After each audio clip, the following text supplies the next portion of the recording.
écouté. On vous a entendu, on a lu votre programme.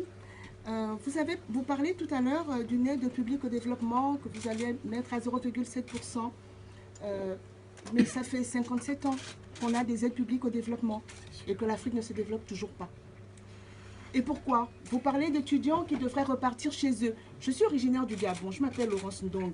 Et le Gabon, c'est un pays dans lequel il y a toujours eu plus de Français au Gabon que de Gabonais en France. Lorsque les Gabonais venaient faire leurs études en France, ils repartaient chez eux.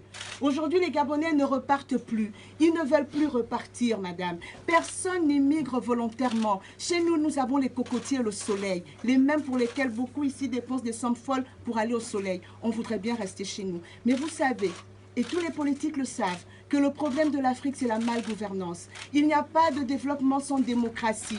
Il y a ces dictatures qui perdurent, qui ont formé ces oligarchies qui pillent nos États, qui font que dans des pays comme le Gabon, où nous avons une population d'1,5 million d'habitants, le chômage des jeunes est de 35%. Pourquoi? Parce qu'on a une seule famille, les Bongo, qui pillent. Semblerait-il que le père Bongo était ami à votre père. Mais on voit aujourd'hui, par exemple, vous voulez écrire de nouvelles relations avec l'Afrique, mais votre premier voyage, vous l'avez quand même fait au Tchad. Vous êtes quand même allé voir Idriss Déby, qui pour nous n'est pas un exemple de démocratie. Idriss Déby aujourd'hui se sert de la lutte contre le terrorisme pour redorer son image, pour redorer ses relations avec l'Europe. Mais excusez-nous, pour nous, Idriss Déby est un terroriste d'État. Autant vous pensez qu'il combat peut-être l'islamisme, mais l'islamisme se sert de quoi? Ils utilisent quoi pour transformer des jeunes en bombes humaines? Ils utilisent le désespoir.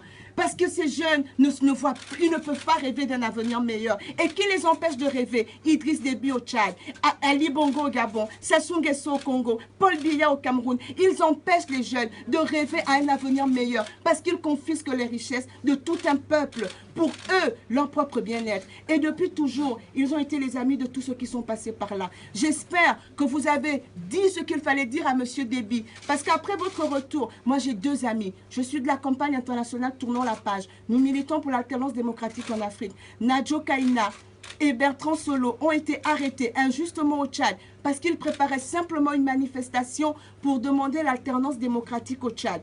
Ils ont été jugés cette semaine et le procureur a requis 5 ans d'emprisonnement ferme, simplement parce que ce sont des activistes qui se battent pour la démocratie. J'espère, madame, qu'en partant d'ici, vous appellerez Idriss Déby pour lui dire de les relâcher. C'est votre ami, vous êtes allé le voir. J'espère que vous le ferez, vous le pourrez. C'est juste pour vous dire, je vais conclure. Le problème de l'Afrique aujourd'hui, c'est la malgouvernance. Elle est tenue par des dictateurs qui organisent de fausses élections, qui les trichent à chaque fois. Mais quand en Syrie, Bachar el-Assad tue son peuple, on est indigné en France. Mais quand Sassou Nguesso bombarde le Poul depuis 1 an, quand Ali Bongo fait massacrer des jeunes dans la rue pour se maintenir au pouvoir, et qu'on a un rapport de la mission d'observation des élections de l'Union européenne qui reconnaît que cette élection a été entachée de fraude grave, qui remettent en cause le processus et les résultats, personne ne dit rien.